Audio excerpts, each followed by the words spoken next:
right, I see it's 7:30, so I will begin the meeting, September 2022, for the City of Troy Zoning Board of Appeals. Welcome all my colleagues for a full board tonight, and look forward to working through our agenda, which is printed for us. And we'll start tonight with our roll call. So Mr. Evans, if you could go ahead and do the roll call, please. Mr. Kenkre. Here. Mr. Green. Here. Mr. Desmond. Here. Mr. Eisenbacher. Here. Mr. McCauley. Here. Ms. Malala-Holly. Here. Mr. Bossenbrook. Here. All right, on to our second item, which is the reading of our opening statement and rules of procedure. And I'd ask Mr. Eisenbacher, our vice chair, if he could do the honors. Okay. Thank you. Zoning Board of Appeals is a group of 7 of your neighbors appointed by City Council to decide on requests for variances and other matters that are brought before them. A variance is a relaxation of the literal provisions of the zoning ordinance. Petitioners must indicate a hardship or practical difficulty with the land that would warrant the granting of the variance. Procedure. The board will hear the items in the order that they appear on the agenda.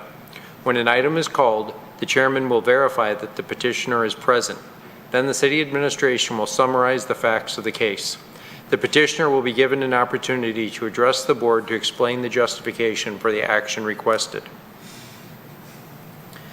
After the petitioner makes their petition and answers any questions that the board may have, the chairman will open the public hearing. At the conclusion of public comments, the chairman will close the public hearing. Once the public hearing is closed, no other public comments will be taken unless in response to a specific question by a member of the board. The board will then make a motion to approve, deny, or postpone the request. In order for the request to pass, a minimum of 4 votes are needed. If the request is not granted, the applicant has the right to appeal the board's decision to Oakland County Circuit Court. All right, thank you, Mr. Eisenbacher, for reading our rules of procedure. That takes us now to item number 3, which is approval of our minutes from our last meeting from July 19, 2022, which are also printed in our agenda. If everyone had a chance to look at them, I will actually make one comment before I open up to other members of the board. I did notice, this is just a minor detail, but under the number 2 for procedure, it says that I was the one who read the notes, the procedure. I believe that was read by Mr. Eisenbacher. I watched the video. I think that was confirmed. So unless there's any other discussion on that, anything else, I would move to amend the meeting minutes to reflect that Mr. Eisenbacher read the procedure notes and the July meeting. Second. Seconded by Mr. Desmond. Any discussion on that? Seeing none, Mr. Evans, vote on the motion to amend. Mr. Bossenbrook. Yes. Mr. Green. Yes. Mr. Desmond. Yes. Mr. Eisenbacher. Yes. Mr. McCauley. Yes. Ms. Malala-Holly. Yes. Mr. Kenkre. Yes. All right, the minutes have been amended. And now, unless there's discussion, do we have a motion to approve the minutes as amended? I'll move to approve. Okay, Mr. Eisenbacher moves in a second. Second. Mr. Desmond seconded. No further discussion. Another vote, Mr. Evans, to approve the minutes as amended. Mr. Desmond. Yes. Mr. Bossenbrook. Yes. Mr. Eisenbacher. Yes. Mr. McCauley. Yes. Ms. Malala-Holly. Yes. Mr. Kenkre. Yes. Mr. Green. Yes. All right, minutes have been approved as amended. Moving on to our 4th item, which is tonight's agenda, printed again in our agenda packet. Unless there's any discussion on what's printed, we'll go ahead and finalize our agenda for tonight for item number 4. And that will take us to our 5th item, which is the cases we have tonight. We have one item on our agenda for consideration, which is a variance request at 2116 Cumberland. And to start us out, I would ask if Mr. Evans, whenever he's ready, could present to the board on this appeal. Thank you, Mr. Chair. So this is a variance request for 2116 Cumberland, and it's to construct a proposed deck set back 13 feet from the rear property line where the zoning ordinance requires the deck to be 25 feet from the rear property line. And I'll refer to my presentation here. This is an overhead map of the neighborhood. It's east of John R. and north of Waddles Road. I've surrounded the property in red here, and I'll continue to zoom in, give you an idea where that is in relation to the rest of the neighborhood. Now, everything you see here, everything's zoned single-family residential, same as the subject property. That's the yellow. And that's a close-up view of the property. And this is an existing deck that they want to replace and install a new deck. This is their survey, and what we've identified in preparing for this matter is that this neighborhood was built with reduced setback options. So in this instance, the required zoning setback for the house was 35 feet instead of 45 feet, or excuse me, 40 feet. So that explains why perhaps this house might be closer to the property line than others in the area. Now, the existing deck is shown to encroach, or excuse me, extend 17.5 feet to the east. We were unable to find a construction permit for the existing deck. This is their construction plan where they want to rebuild the deck and have it extend out an additional half foot, 18 feet. It'll still remain 16 feet wide. The zoning ordinance does require first floor decks that are uncovered to extend into the rear yard setback, but in no instance can there be less than 25 feet from the rear property line with the new deck. So they're in here for a variance for that, and they're seeking relief tonight. And they provided some additional photos. There's some more information in your packet. So I'll turn it back over to the board for any questions. Any members of the board have questions for city staff? Seeing none? I have one Oh, question. Mr. McCauley? How far back can we go for finding permits for that?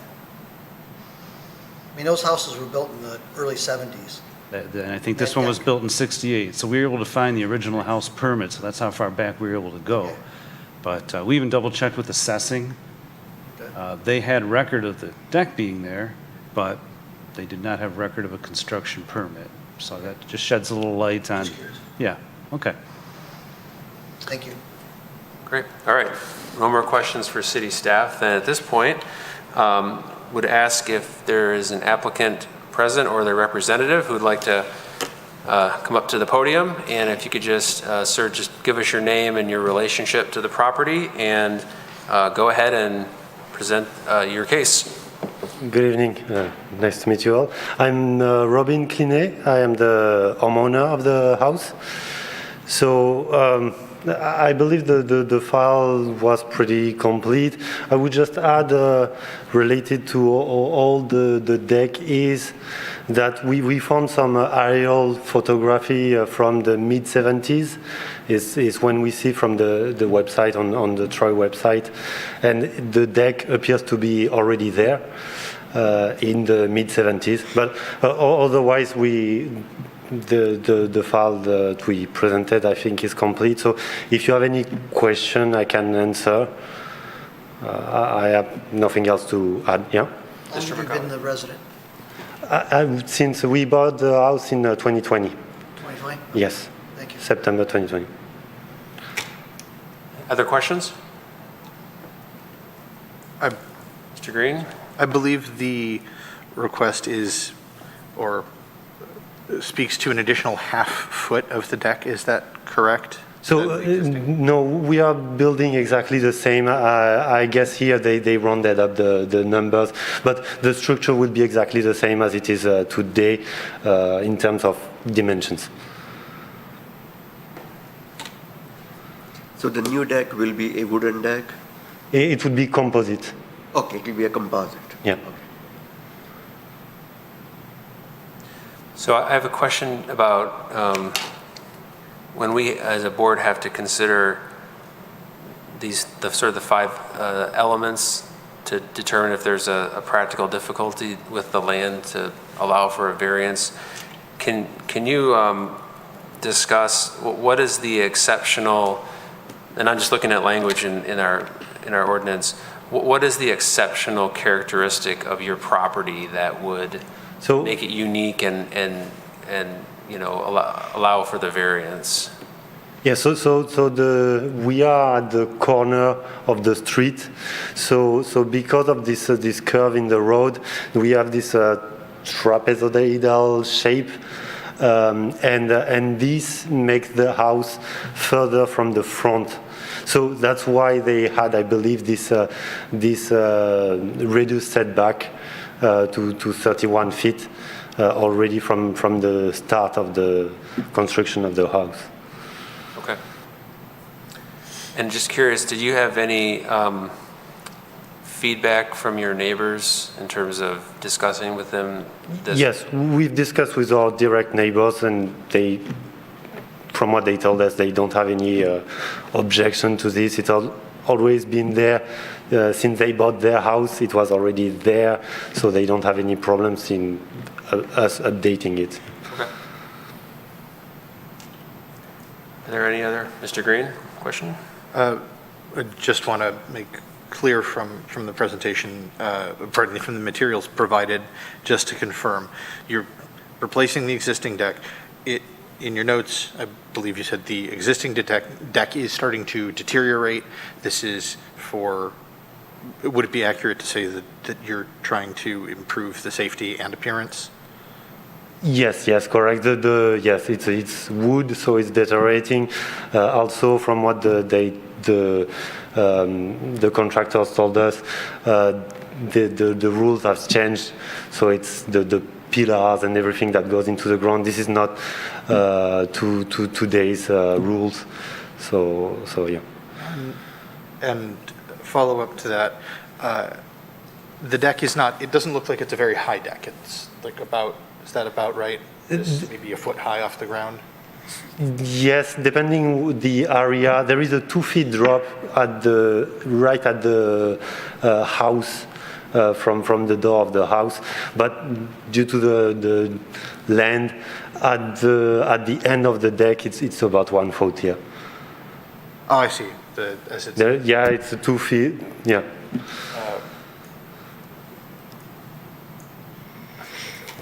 Okay. I just have a comment in that I did drive past the subject property, and from my visual read of it, I mean, the whole lot is house, right? I mean, this is, to me, exactly what we're talking about when we say a regular lot, because, I mean, it doesn't really have any alternative spaces that I could see. It definitely fits within what I consider the criteria of an irregular lot, and even the orientation of it against its neighbors, I mean, there's no one that's even going to see this that I can tell. So I personally see nothing wrong with it and would vote for it. So just a statement. Mr. Kinkry? You say that the deck is in poor condition and deteriorating. If you were to leave it as it is, would it be a safety hazard? Because at some point, yes. Okay. All right, I don't see any further questions from the board. So, sir, thank you for entertaining our questions and presenting, and you can have a seat for a moment while we bring this back. At this point, I will open public hearing. I don't believe, Mr. McCauley. Oh, no public hearing, I'm sorry. Oh, I jumped the gun. No one. no worries. Okay, so It's in public, so I don't see any public comment, no one in the audience jumping forward, and I don't believe there's any written communications that were given out to us, so we'll go ahead and close the public hearing, and now bring this back to the board for consideration. And Mr. McCauley, did you want to? basically, I agree with Mr. Desmond that this is pretty much fits our requirements of what we're looking at, why a person needs a variance. I've drove by it also, and it's tight. So I mean, it's just the lay of the lot compared to the other neighbors, the way the builder laid it out, that really has really hamstrung any potential anything on that resident. Even if you look at the depth of the lot compared to the 90% of the other ones in the subdivision, it's so much shallower than the rest. I I support a variance for this. Okay, thank you. Mr. Green? I just want to try and check a couple of boxes on this. I have questions for Mr. Evans. And I think I know the answer, but is the requirement for that mandatory setback from rear of lot, is that when it is structure attached to the residence or a building, or would a floating deck or floating pad still be subject to that requirement? We'd have to see floating. Floating just An means example not of attached, floating. like not lagged in with the house itself. So for example, to this deck, we're not physically attached, but still in the same location. We would, the same rule would apply. So that eliminates the possibility of, say, a detached deck and then requesting a small easement for steps down to the deck, or a cement pad with anchors down on that slope that was detached, and then steps that would alleviate the situation but not violate or not require as much of an easement.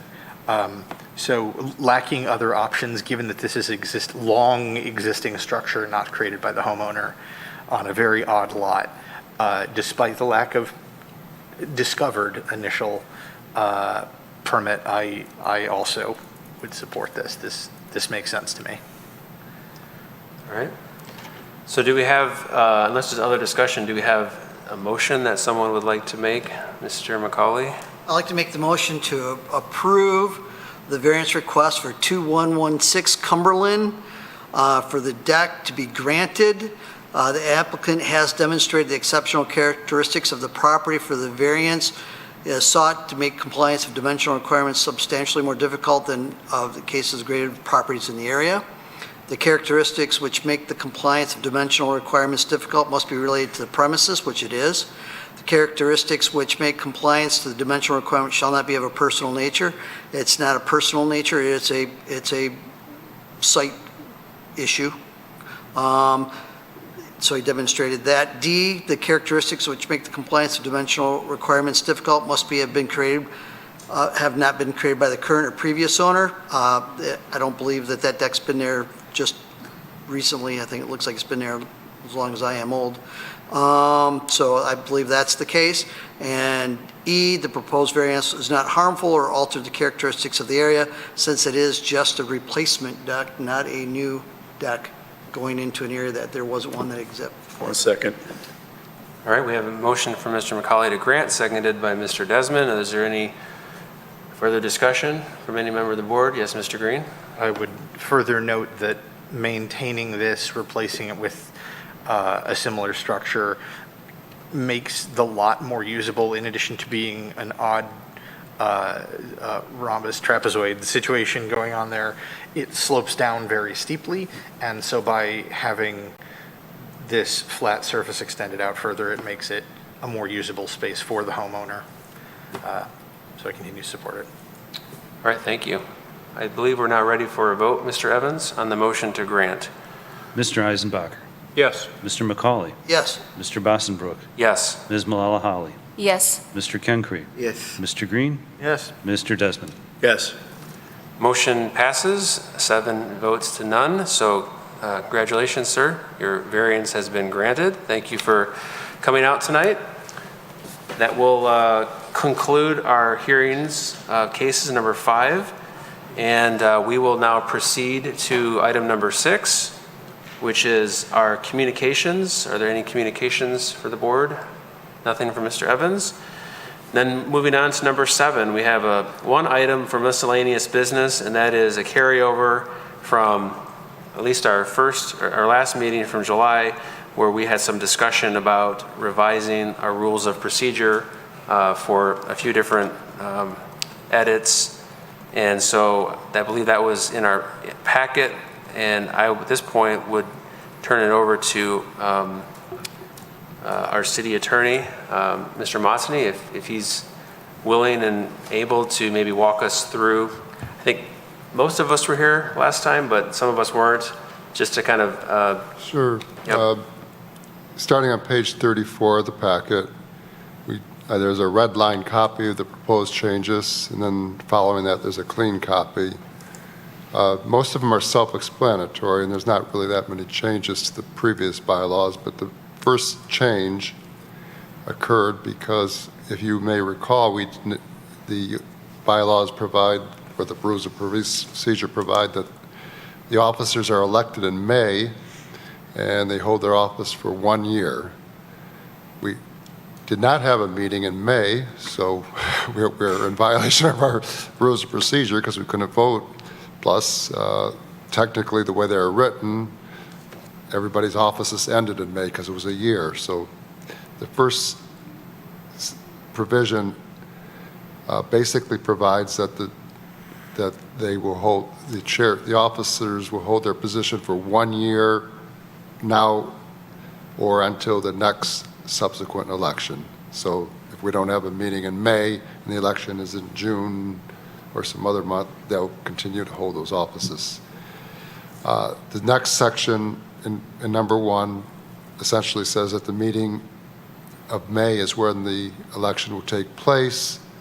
Unless that meeting is canceled for any reason, then it will be at the next meeting that is actually scheduled. So that's, if there's any questions, I'll just go on to the next change. At the bottom of the page, I have the date 7/19/2022.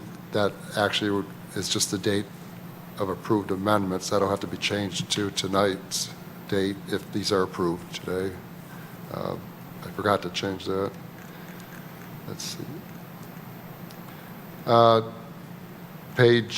The next page, page 35 of the agenda, I just capitalized board because that's consistent with how we used that term in other places, so just to make it consistent. In the new section 10, there's a lot of changes. We changed the rules when COVID resulted in changes to the Open Meetings Act to allow electronic meetings. But most of those changes in the Open Meetings Act have now expired. So under the current Open Meetings Act, the board members have to be actually physically present now. With the one exception, if somebody's in the military and they're on active duty, they can participate remotely. But right now, that's the only exception for board members to participate in the meetings remotely. And essentially, what this section attempts to do is spell that out, that you have to attend unless you're on active military duty. We did discuss at the last meeting that the Open Meetings Act still allows for remote participation from members of the public. And it's allowed if your rules allow for it. This board initially indicated that they thought that we should allow for remote participation, but then our city attorney indicated that that's probably not a good idea because it could result in a lot of difficulties if we're unable to make those people have access, because it could cause problems. And another reason our city attorney suggests that we don't allow remote participation is because city council is not allowing it. So we're being consistent with city council. So we do not allow for remote participation, but this does allow for members of the public to still provide comments through email. So remote participation also means voicemails? No, we cut that out. Initially, we did allow participation by voicemail during COVID, and city council is no longer allowing that. This board actually could allow that, but on the recommendation of the city attorney, we struck that provision out. So. Question. I didn't catch this the first time I read it, but now that you're going through it, I see it. What about regular postal mail or items that are just dropped off at the zoning or code office? Those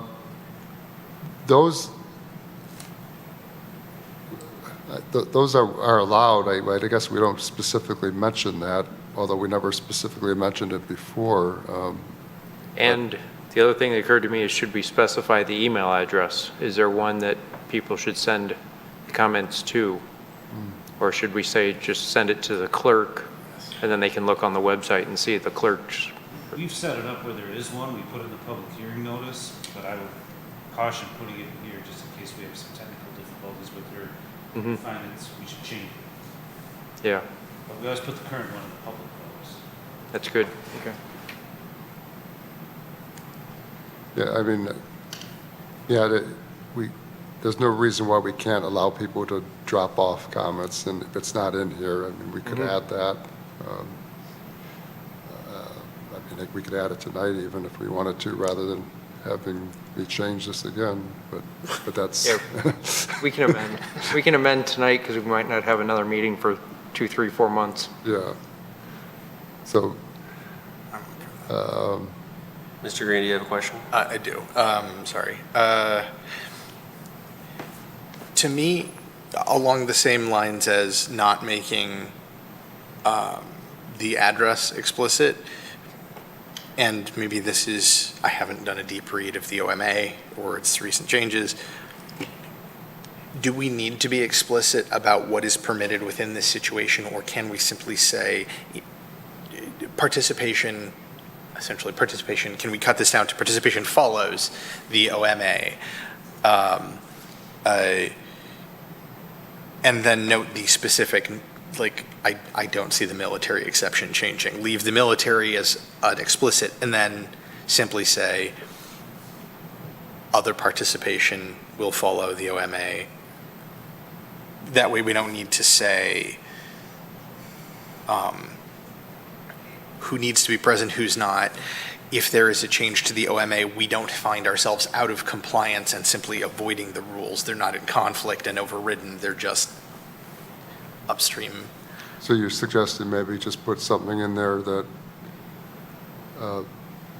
remote participation is allowed by the Open Meetings Act? Yeah, remote participation will be permitted as permitted by the Open Meetings Act unless otherwise, not unless otherwise specified, with other exceptions as noted. Are you talking about participation by board members, or are you talking about participation by the public? I would do it in both, or simply have a remote participation note. But because of the voting part, I'd say still keep them split. Yeah, Or maybe I'm overcomplicating in an attempt to simplify. yeah, it might not be a good idea with regard to members of the public to put that in there, because right now with the Open Meetings Act, it says remote participation can be allowed, but it has to be in your rules of procedure. So if we don't provide it for it in our rules of That's right. procedure. So we got to specify. Yeah, we have to specify. See, now if council would just, that's a different conversation. Never mind, I withdraw that note, but I'm in support of Mr. Eisenbacher's notes, and I would also make explicit, if we're making email explicit, I would make email, mail, drop off. I'd be up for that amendment. Yes, Mr. Evans? To that end, I'm thinking maybe just say written emails are accepted. 'Cause we've always. Written communication. Written communications, yeah, written communications are accepted. That way it'll cover all three. Yeah, keep it simple. The question there is submission, because if it's a written communication, random forum post somewhere, somebody says they put it out on the internet, they put it on a email to a random city employee or the county, but they did it, it's in the public record because it's been submitted to a, does that count? No. Yeah, what if, on that page 2, what if we say something simply where it says members of the public may, and then we have provide public comments without being physically present at the meeting in the following ways. Public comments may be submitted via email or other written communication, something as simple as that. Yeah. I think keeping submitted actually takes care of that. Yeah. Yeah. That's good. That's you. broad enough. So out there, public comments may be submitted via email if we add or other written communication, period. Do we need to say email at that point? Or do we want to It should, yeah. trend people towards that anyhow? No, we don't probably, I guess we could just say maybe submit it via written communications, and those will be received as provided by the rules and will be read out aloud or summarized during the meeting. We can do To the that. planning office? Or to the city? Or Well, too as much? a practical matter, I think people submitting comments, how are they going to hear about this to start with? Probably from us. Postcard. But, yeah, the postcard, maybe they might see something on the website, but ultimately, I think some care needs to be, look, everyone at City Hall, all the departments get stuff, written communications, all kinds of things that aren't for them. We know who to get it to. Sure.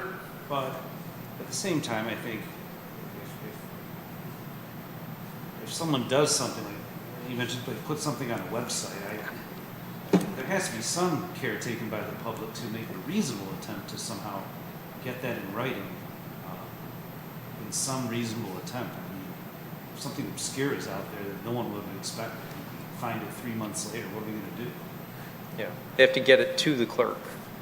The clerk? To you. The clerk, Yeah. come to our office, it could come to the building office. Some people just drop stuff off in the box without saying planning department, but most people at City Hall know where to get it to. If we say submitted to the planning department, even if it gets submitted by them to the clerk, and then Aileen runs it down the hall, that ends up getting submitted to the planning office. Oh, yeah, yeah.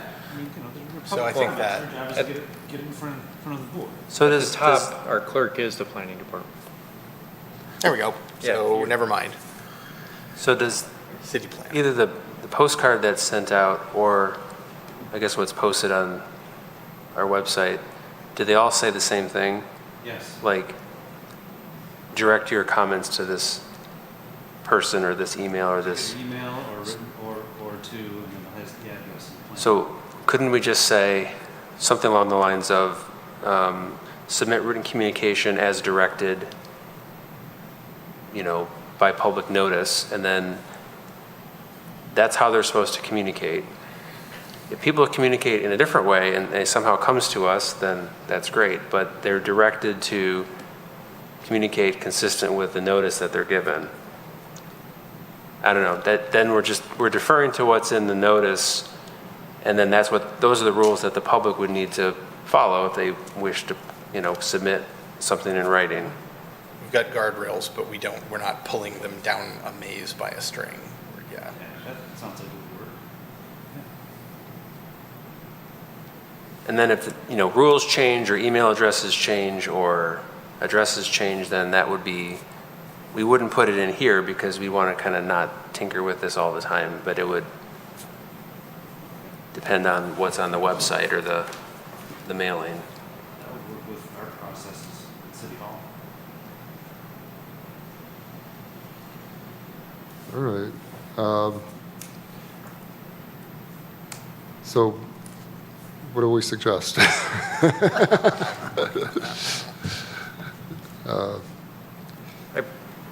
Well, go ahead, Mr. Eisenbacher. I believe the suggestion by Mr. Bossenbrook is the simplest and most direct, is just communicate to the board via the instructions on the public notice. Okay.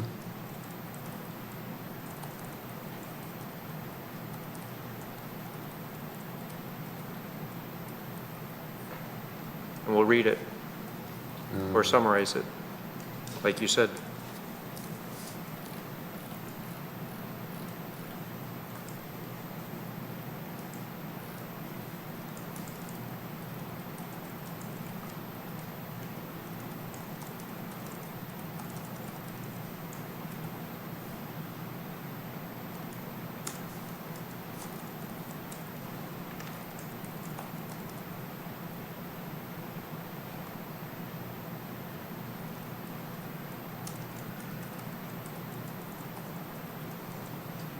Members of the public may provide public comments as indicated in the public hearing notice.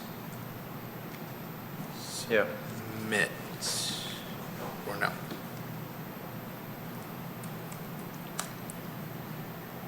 No. That way, if And your then- public notice changes, then it's still good with it. It'll coincide with it. So they have to rewrite it two different things.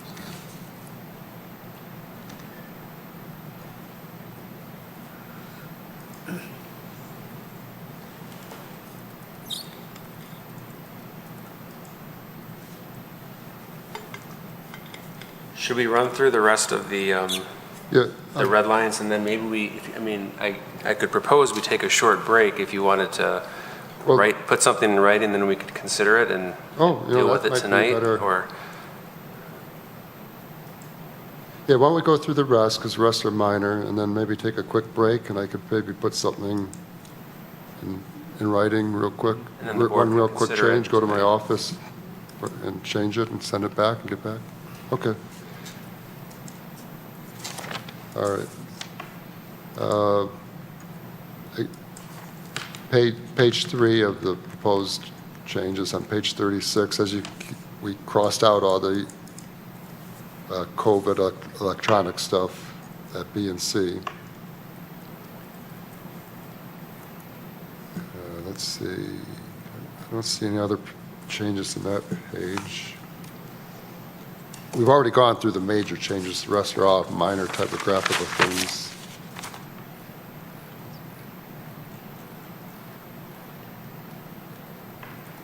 Page 37 of the agenda, I don't see any changes.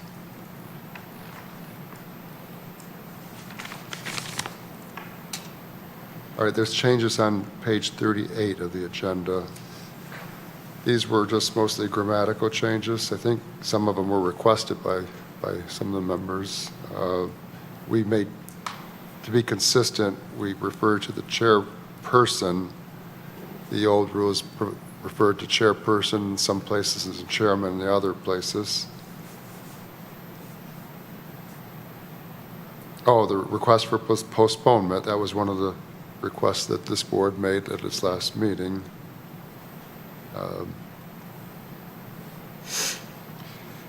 Another change that I made throughout is the present rules sometimes refer to petitioner and sometimes they refer to applicant. So I decided to get rid of petitioner and make it all applicant. I guess if you want it, so just to be consistent. And I mean, these are self-explanatory. It's mostly grammatical changes.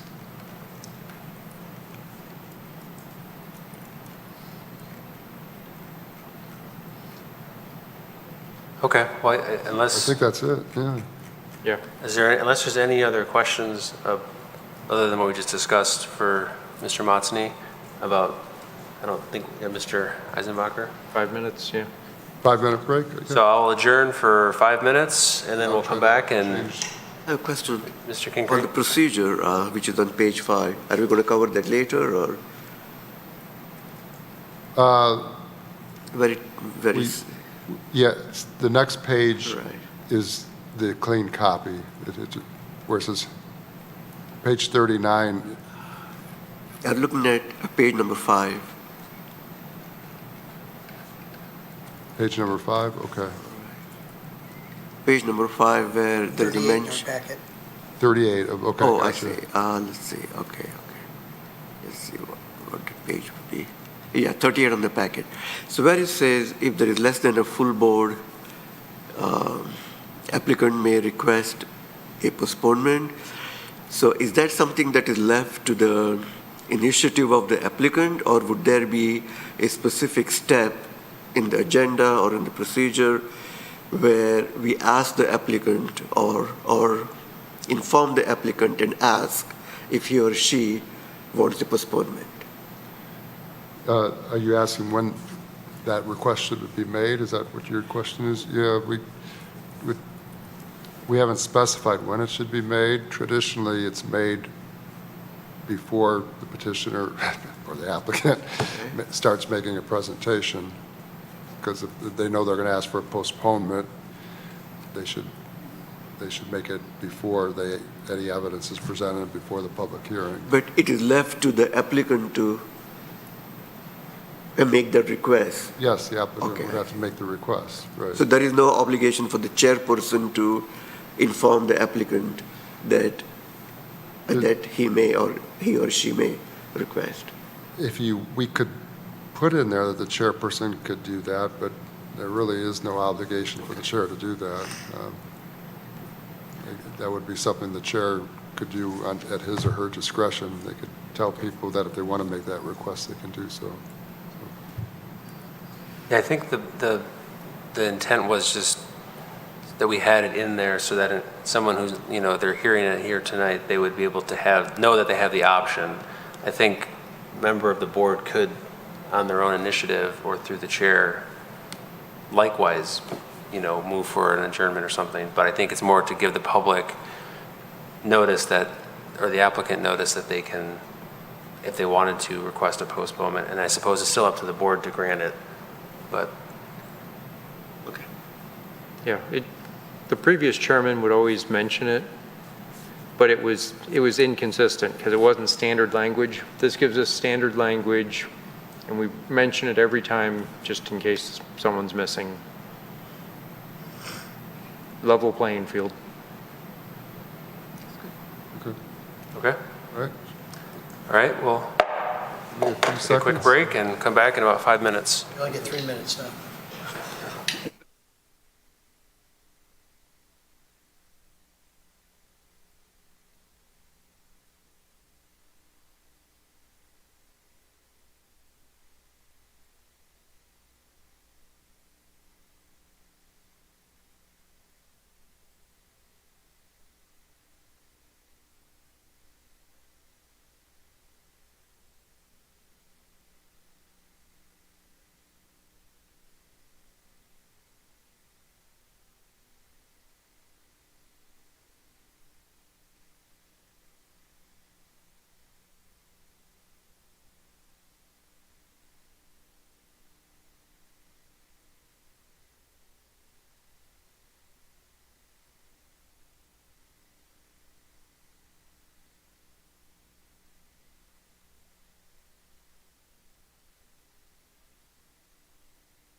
right, we're back in session. Yeah, so I just made that change in the one page that I gave you, but I gave an entire set with the change to Paul, but via email. I don't know if he could share that with you, but I tried to just keep it simple. And so on page 2, the revised at the bottom, it will read as follows. Members of the public may provide public comments without being physically present at the meeting in the following way. Public comments may be submitted as provided in the public hearing notice and will be read aloud or summarized during the meeting. Perfect. Mr. Green actually wrote it better than I did, but but I think this covers what the intent was. So. All right, is there any other further, I think sounds like we're all satisfied with the revised version, so thank you, Mr. Motzi, for doing that under such short time. So I think, yes, Mr. Eisenbacher.